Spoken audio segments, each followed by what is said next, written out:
So if you don't know what orienteering is with bees, this is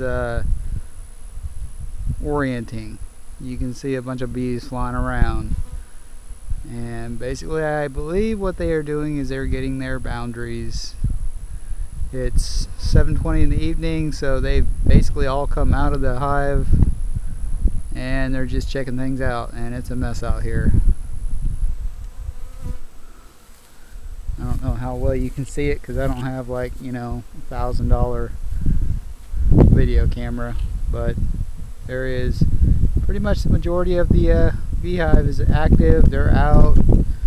They ate a half a gallon of syrup, and